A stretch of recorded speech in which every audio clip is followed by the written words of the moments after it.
बहुत बड़ी है मेरे मेरे सर के लिए।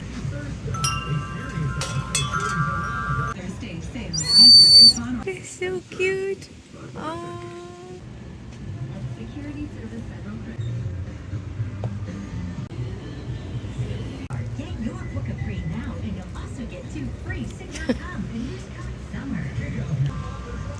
What is this? A finger puppet. Oh, Shake it's good for kids. the bird. Cute. Oh, look at the sound.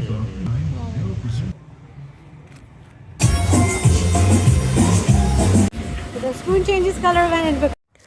सलाम नमस्ते आदाब और सत श्री अकाल प्यारे दोस्तों। आज मैं आपको लेके आई हूँ सैन एंटोनियो की हिस्टोरिकल मार्केट में। इसको स्क्वायर भी बोलते हैं, इसको डाउनटाउन भी बोलते हैं, क्योंकि ये एक तरह से सिटी का जो है सेंटर है। और स्क्वायर या डाउनटाउन का मतलब होता है कि वहाँ पे आप ऑथेंटिक आइटम्स ढूंढ सकते हो और ऑथेंटिक खाना आपको वहाँ पे मिल सकता है। तो इससे पहले की जो मेरी वीडियो है जहाँ पे हमने पोर्ट्रेट बनाया था और जहाँ पे हम लोग लोकल फूड ट्राई कर रहे हैं, वो इसी ही जगह का हिस्सा है। तो ये ऐसे बड़ी सारी मार्केट टाइप की जगह है जिसके बहुत सारे दरवाजे हैं और इसमें सारा का सारा जो है वो सैन एंटोनियो मैक्सिकन आइटम्स यहाँ पे रखे हुए हैं। यहाँ पे ये डेकोरेशंस हैं, यहाँ पे कपड़े थे, यहाँ पे जूते थे, यहाँ पे ज्वेलरी थी और यहाँ पे एम्बेलिशमेंट की चीज़ें थी, जैसे डेकोरेशन पीस हो गए रखने वाले, या तो फिर फ्रिज पे लगाने वाले मैग्नेट हो गए। और ये यहाँ पे पोट्री भी यहाँ पे थी। तो ज़्यादातर यहाँ पे जो चीज़ें थी वो कपड़े थे और ये डेकोरेशन की चीज़ें थी। ये हेयर बैंड्स भी आप यहाँ पे देख रहे हो। और यहाँ पे आने के बाद मुझे ऐसा एहसास हुआ कि यार कितना कलरफुल इनका कल्चर है। सब कुछ बहुत ज़्यादा कलरफुल है। ये देखें, ये बिच्छू यहाँ यहाँ पे मैंने देखे, और जो हम रिवर वॉक पे गए थे मैंने वहाँ पे भी शॉप्स में देखा था। तो मेरे ख्याल से इनको ना बिच्छू भी अच्छे लगते हैं। तो वो लग रहा था कि रियल बिच्छू है गरीब, उसको उन्होंने मार के और फिर इसको प्रिजर्व करके उस शीशे के अंदर डाल दिया। तो वो बिल्कुल ऐसे ओरिजिनल लग रहा था एंड आई एम श्योर कि वो ओरिजिनल था।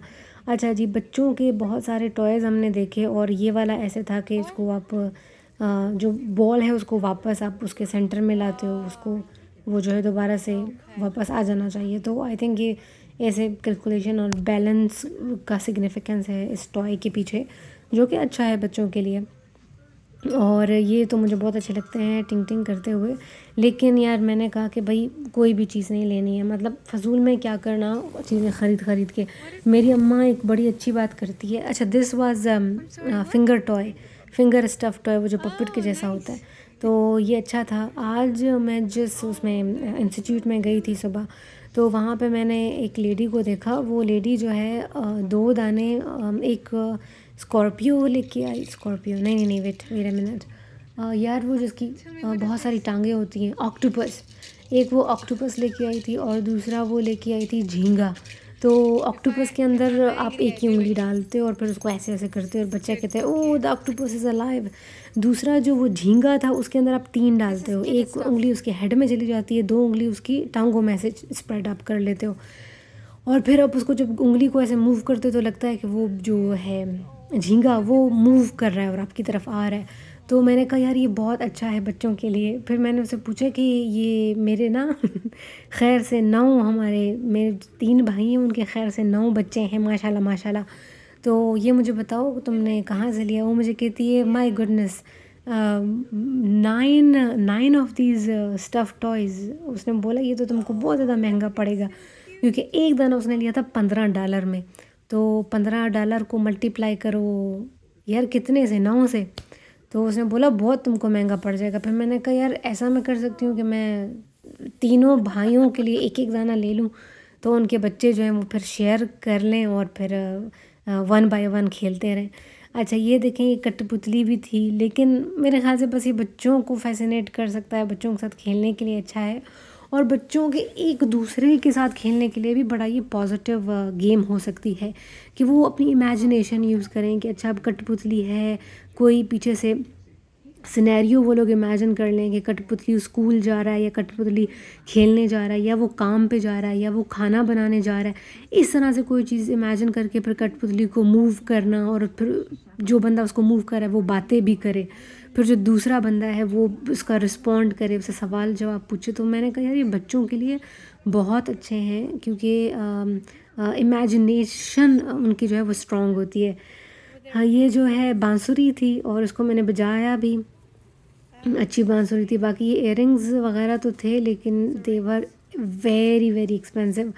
और मैंने कहा यार मैं ख़रीद के ना बस रखती जाती हूँ, जब कहीं जाना होता है कुछ होता है मैं कुछ भी नहीं उठाती हूँ। और अभी तो और मेरी इतनी गंदी आदत होती जा रही है कि मैं कहती हूँ बस मुझे मिनिमम और सिंपल से कपड़े उठाने हैं, क्योंकि कुछ भी ऐसा है उसमें कलर का कुछ कोई चीज़ है, स्पेशली यहाँ पे रहने के बाद इतना मैं सोचती हूँ कि मैं, क्योंकि यार मैं कहाँ जाती हूँ, मैं जहाँ भी जाती हूँ वो एकेडमिक होता है। अभी देखो मैं इंटर्नशिप पे आई हूँ, जब मैं उसमें होती हूँ डेंटन में होती हूँ तो मुझे यूनिवर्सिटी जाना होता है। मतलब मेरी लाइफ आप लोगों के सामने है, मैं कहाँ जाती हूँ और मुझे इतना शौक़ भी नहीं है। ये मैं देख रही थी कि मतलब अब की ना उम्र होती है, शौक़ की भी एक उम्र होती है। जब आपका वो वक्त चला जाता है तो फिर आपके अंदर वो शौक़ नहीं रहता। जब मैं छोटी थी तो यार मैं रोज़ाना 1 घंटा लगाती थी अपने बालों को सेट करने के लिए। जब मैं 6 क्लास में थी, 7 क्लास में थी, स्पेशली मैं जब 6 और 5th में थी तो मैंने छोटे से बॉब कट करवाए थे और मैं 1 घंटा पहले उठ जाती थी सुबह को। तो स्कूल के लिए ऑब्वियसली जल्दी जाना होता है क्योंकि 9 बजे घंटी लगती थी, तो हमें मतलब 8 बजे निकल जाना है, 8 साढ़े 8 बजे निकल जाना चाहिए होता था क्योंकि हम लोग पैदल जाते थे। तो वो जब 9 बजते थे तो वो लोग हमारे जो टीचर्स होती वो दरवाज़े को ताला लगा देती थी, उसके बाद दरवाज़ा नहीं खुल सकता। तो वो देखा जाए तो एक अच्छी बात है। लेकिन फिर ये था कि मैं तैयार अपना होती थी कि मेरे बाल ऐसे होने चाहिए, परफेक्ट होने चाहिए। मैं पूरा 1 घंटा लगाती थी वो ब्रश के ऊपर पानी स्प्रे करके और फिर ब्रश को ऐसे इनवर्ड रोल करते जाना क्योंकि मेरे पास कोई इलेक्ट्रॉनिक तो वो था नहीं रोलर।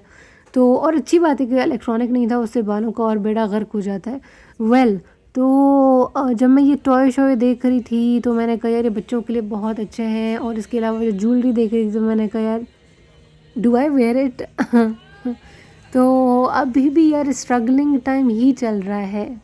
तो अक्सर औक़ात मतलब मुझे ये सुनने को मिलता है कि अच्छा मतलब ज़रा मतलब डीमोटिवेटिंग से नेगेटिव कमेंट्स के लुक एट योर कंडीशन और सेहत का तुम ख्याल नहीं करती हो, तुम मतलब अपने स्किन और अपने वेट का ख्याल वगैरह वगैरह। तो यार या तो बंदा बहुत फैशनेबल बन जाए, बड़ा प्यारा दिखे और फुल अपने आप को टिप टॉप रखे, या तो फिर इस बात पे बंदा अपना दिमाग, अपनी एनर्जी, अपना वक्त लगाए कि वो कहीं सेटल हो जाए, किसी पोजीशन पे आ जाए। सेटल इन अ सेंस कि कुछ अपने आप को स्टैब्लिश कर ले। तो you have to make your choice कि तुमको किस तरफ जाना है। तो अभी बहुत सारे ऐसे ओकेजन्स हैं जहाँ पे मैं जाना चाहती थी और मैंने उसको छोड़ दिया। जब मैं पाकिस्तान में थी, शादी हो गया या हमारे ख़ानदान में एक फौतगी हो गई थी, तो मुझे अभी तक याद है और मुझे बहुत बड़ा रिग्रेट है कि मैं एक प्रोजेक्ट के लिए अप्लाई करी थी। तो मैं उस वक़्त सिब्बी में थी, मेरी सिब्बी यूनिवर्सिटी में ही जॉब हुई थी। तो मेरी वो खाला जिसके घर में मैं रह रही थी, वो खाला भी आई हुई थी सिब्बी, और मेरी अम्मी भी सिब्बी में ही थी। जिस घर में मैं थी उसी घर में अम्मी भी रह रही थी। तो मेरा एक कज़न, उस बेचारी की फौतगी हो गई थी, तो खाला, उसकी बेटियां और मेरी अम्मी सब लोग जा रहे थे उसकी फौतगी पे, ताज़ियत में सॉरी। तो इन्होंने मुझे कहा कि तुम मतलब उठो, तैयार क्यों नहीं हो रही। तो मैंने कहा यार मेरा ना एक प्रोजेक्ट मेरे को करना है, तो तुम लोग चले जाओ, मैं नहीं आ सकती। तो उन्होंने कहा चलो ठीक है, तुम्हारी पढ़ाई की चीज़ है, हम तुम पे स्ट्रेस नहीं डालेंगे। वो लोग चले गए। जब वो लोग जा रहे थे तो मुझे इतना महसूस हुआ कि मतलब आप अब कितने ऐसे मौके हैं जो फैमिली के साथ जाने के मैंने गंवा दिए हैं। तो मुझे बहुत महसूस हुआ कि मेरी फैमिली सारी मिलके जा रही है और मैं उनके साथ नहीं जा रही हूँ, because I have a project and I have to complete it, so I am missing that out. इस तरीके से हज़ारों चीज़ें हैं मेरे फ्रेंड्स के हवाले से। यार मैं सिटी यूनिवर्सिटी में थी, मेरी बहुत अच्छी दोस्त मुस्का, उसकी शादी थी और उसकी शादी भी मैंने मिस कर दी क्योंकि मेरी जॉब थी और मेरे को जाने की इजाज़त नहीं मिली। और जाना इस्लामाबाद, वापस आना, that was not possible with in that short time period, so I missed it. तो अब वक्त के साथ ऐसा होता जा रहा है कि यार मेरी प्रायोरिटी ऑब्वियसली मेरा काम, मेरी जॉब, मेरी पढ़ाई, मेरा इंटर्नशिप, ये सब कुछ चीज़ें होती हैं। मतलब आप मुझे बोलोगे कि you have to be here, leave everything, come here. मैं कुछ भी, जैसे आज सुबह मैं 1 बजे उठ गई, आई वॉज हंग्री, बट मैंने कहा नहीं यार, वर्क कम्स फर्स्ट। तो I mean it's not easy. अगर आप किसी को देख रहे हो कि वो स्ट्रगल कर रहा है, वो पढ़ाई कर रहा है, guys it takes a lot of time and energy. आपकी जो एनर्जी होती है वो आपके काम पे लग जाती है। फिर आप कहते हो यार मेरे को तो कुछ भी नहीं करना है, I don't even want to go anywhere. अब यंग लोग हैं या ऐसे लोग हैं जो मतलब इतना कुछ नहीं करते वो, मतलब मिसाल के तौर पर मैं लड़कियों की अगर बात कर लूँ, यहाँ पे भी बहुत सारी लड़कियाँ हैं वो अच्छे अच्छे कपड़े पहन के, अपने बाल स्ट्रेट करवा के, पार्लर जा जा के अच्छे से होके यहाँ पे आती हैं। और अभी यहाँ पे मैं देख रही थी लड़कियों में इतने अच्छे अच्छे कपड़े उठा के लाई थी क्योंकि उनके दिमाग में था कि हम लोग वेकेशन के लिए जा रहे हैं, और मेरे दिमाग में तो था कि मैं इंटर्नशिप के लिए जा रही हूँ, तो मैंने वैसी सोच ही नहीं रखी। तो अब एक ऐसे बंदे को कंपेयर करना मेरे साथ, ठीक है, ऐसा बंदा जो आ रहा है वेकेशन के लिए और एक ऐसा बंदा जो कि इंटर्नशिप के लिए आ रहा है, उनका कोई मवाजना बनता ही नहीं है। क्योंकि वो बंदा तो अपने वेकेशन के हिसाब से आ रहा है, वो तो अपना चिल करने के लिए आ रहा है, लेकिन हम बेचारों के तो काम ही ख़त्म नहीं होते। तो ये डिसएडवांटेजेस हमारे साथ चिपके हुए हैं। आप मिडिल क्लास फैमिली से आते हो, फिर आप एक अंडर डेवलप्ड रीजन से उठ के आते हो। यार हमारे यहाँ तो पासपोर्ट वीज़ा बनवाना कितनी बड़ी स्ट्रगल है। Every time I had to go to some other country, I had to come to Islamabad और I had to go to Karachi. तो अब इस्लामाबाद में मेरी ज़ाती कोई अकोमोडेशन तो है नहीं, या तो मैं अपनी दोस्त मुस्का के पास रहूँ या तो फिर मैं कोई होटल या कोई ऐसी चीज़ रिज़र्व करवा लूँ। ये तो मैं लकी थी कि मेरी दोस्त मुस्का इस्लामाबाद में थी। Every time I went to Islamabad, I stayed with them and they treated me just like their daughter, just like their family member. लेकिन फिर भी आपको महसूस होता है कि यार आप किसी के लिए प्रॉब्लम तो क्रिएट नहीं कर रहे हो आप, बिकॉज़ यू नो जिस घर में आप जा रहे हो वहाँ पे यंगर सिबलिंग्स हो सकते हैं, और किसी को घर में रहने के लिए इजाज़त देना ऐसा होता है कि आपकी पर्सनल लाइफ एक्सपोज होती है उस बंदे के सामने। तो मेरे ऊपर वो बर्डन भी हमेशा से था कि यार will they be comfortable you know exposing their life in front of me. मतलब वो एक अलग आपको, मुझे ये होता था हमेशा, ये मेरा कंसर्न रहा था कि क्या मैं इनको अनकंफर्टेबल महसूस करा रही हूँ। और फिर you know you are living there, you are using their bathroom, you are using their kitchen, you are using their food, everything is you are using everything. तो वो मुझे हमेशा से रहा कि यार मतलब am I disturbing them, but they are very nice. मैं उनकी बहुत शुक्रगुज़ार हूँ और मेरी पीएचडी में उनका बहुत बहुत बहुत बड़ा हाथ है। तो that I can never forget और आई ओव देम। मेरी जो फ्रेंड है मुस्का और उसके घर का एक एक बंदा, आई ओव देम। मेरी कामयाबी में उन सब का हाथ है। तो खैर मैं कहाँ से कहाँ निकल गई ये मार्केट थी। और गाइज़ ये जूते मुझे बहुत अच्छे लगे और फिर नेथन ने कहा कि तुम्हारे लिए मैं ख़रीदूँगा, तो बताओ तुमको चाहिए। तो अच्छा लगा मुझे, मैंने कहा हाँ मुझे अच्छे लगे, क्यूट से थे। तो फिर मैंने जो पहला वाला ट्राई किया, मेरे ख़्याल से मैं वो वीडियो बनाई या नहीं बनाई, आई डोंट नो। पहले मैंने ट्राई किया तो वो 5 नंबर, उसमें 5 लिखा हुआ था, बट वो मेरे पाँव से 1 नंबर बड़ा था। फिर नेता ने कहा जाओ पूछ लो, शायद हो उनके पास छोटा नंबर। फिर मैंने लेडी से पूछा तो उसने बोला अच्छा मैं तुमको, पता नहीं क्या अपनी ज़ुबान में वो लोग बोलने लगे। And then she talk to another guy और फिर उन्होंने 1 नंबर छोटा मुझे लाया और उसको हमने ट्राई किया तो वो बिल्कुल फिट आ गया मेरे पाँव के ऊपर। And I loved those shoes, sorry sandals, जो चप्पल थी, उर्दू में चप्पल बोलेंगे, अंग्रेज़ी में इसको सैंडल बोलते हैं। तो शूज़ नहीं बोलते, शूज़ वो बंद बूट होता है। फिर मैंने कहा यार अभी एक चीज़ की कसर रह गई है, वो है आइसक्रीम। जो हम लोगों ने आइसक्रीम भी खा ली। और ये अभी बस नेतन का यहाँ पे आखिरी दिन था। फ़िलहाल जब मेरी इंटर्नशिप ख़त्म हो जाएगी तो वो एक बार फिर आएगा, देखेंगे हम लोग क्या क्या सीन बनता है, क्योंकि वो पासपोर्ट की कहानी भी मैंने आप लोगों को बतानी है। तो फिर से ही मैंने इयररिंग्स में ऐसे ही देख रही थी यार, विंडो शॉपिंग ही कर रही थी। बहरहाल मुझे एक शॉप पे ना एक इयररिंग्स अच्छे लगे जिस पे टेक्सिस का नक्शा बना हुआ था और टेक्सिस के कलर्स भी थे। तो मैंने कहा यार ये एक अच्छी चीज़ हो सकती है, मैं कोई वाइट शर्ट पहन के जाऊँ और फिर उनके साथ ये इयररिंग्स पहन लूँ, तो वो मैं आप लोगों को दिखाऊंगी भी। बट ये सारी चीज़ें मिलती हैं डेंटल में भी मिलती हैं, and I don't wear them neither I ये इस तरह के जो ओकेजन्स होते हैं इतने ज़्यादा इसमें हम लोग जाते भी नहीं हैं।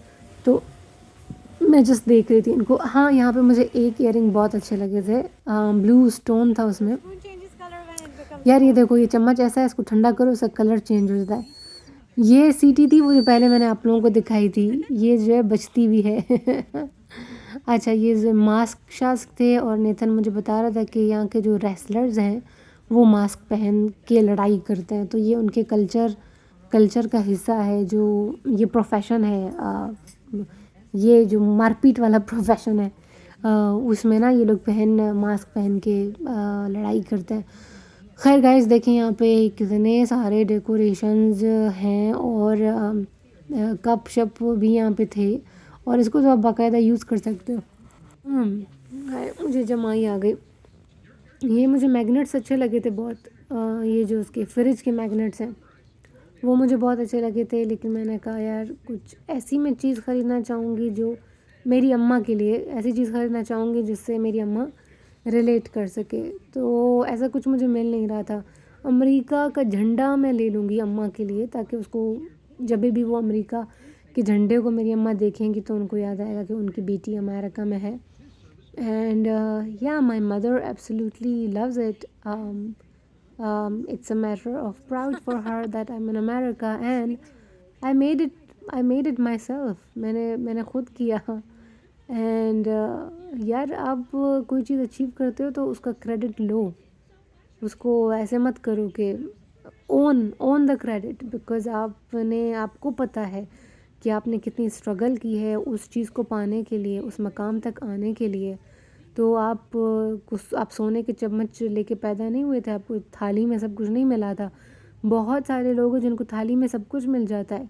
अब मिसाल के तौर पर आप एक साउथ एशियन ब्राउन लड़की को कंपेयर करो अमेरिकन वाइट लड़की के साथ, तो जो साउथ एशियन ब्राउन लड़की है वो अगर पहुंच रही है फर्स्ट वर्ल्ड पे, मतलब जैसे अमेरिका हो गया, यूरोप हो गया, तो डेवलप्ड कंट्री में आपको पहुंचने के लिए कितनी मुश्किलात का सामना करना पड़ता है, और वो लड़की ये सब कुछ कर रही है। लेकिन जो ऑलरेडी अपने आबाओ अजदाद की वजह से इस प्रिविलेज में है कि वो ऑलरेडी उस डेवलप्ड कंट्री में है, वहाँ पे पैदा हुई, और उसको हज़ारों प्रिविलेजेस हैं, उसको एजुकेशन का प्रिविलेज है, उसको लाइफस्टाइल का है, और फिर वो एक फाइनेंशियली स्ट्रॉन्ग घर से आ रही है। तो यार एक ब्राउन साउथ एशियन गर्ल का कोई मवाजना बनता ही नहीं है एक वाइट अमेरिकन लड़की के साथ, कोई मवाजना नहीं है। वो ब्राउन साउथ एशियन गर्ल कहीं ज़्यादा सुपीरियर है उस वाइट अमेरिकन गर्ल से, क्योंकि उसको तो कुछ भी नहीं करना पड़ गया। आप उस बंदे को सलाम देना चाहिए जो लड़की पढ़ाई के लिए यहाँ पे आ गई, और वो एक रेस्टोरेंट में काम भी करती है, और उसने लोन लिया हुआ है और उसको लोन वो पे भी करना है, और वो ज़िंदा है इन सब चीज़ों को लेके, वो ज़िंदा है। वो अपना घर में भी काम करती है, अपना कुकिंग भी करती है, पढ़ाई भी देख रही है, जॉब भी देख रही है। कम ऑन यार, that girl is far stronger, is far superior than the other one. तो हम लोग बड़े जजमेंटल हो जाते हैं, यार इसकी शक्ल देखो, यार इसका हुलिया देखो। यार आप how can you mock it? आप उस स्ट्रगल को आपने देखा ही नहीं है, आपको पता ही नहीं है कि how is it to born in South Asian country, how is it to be a girl.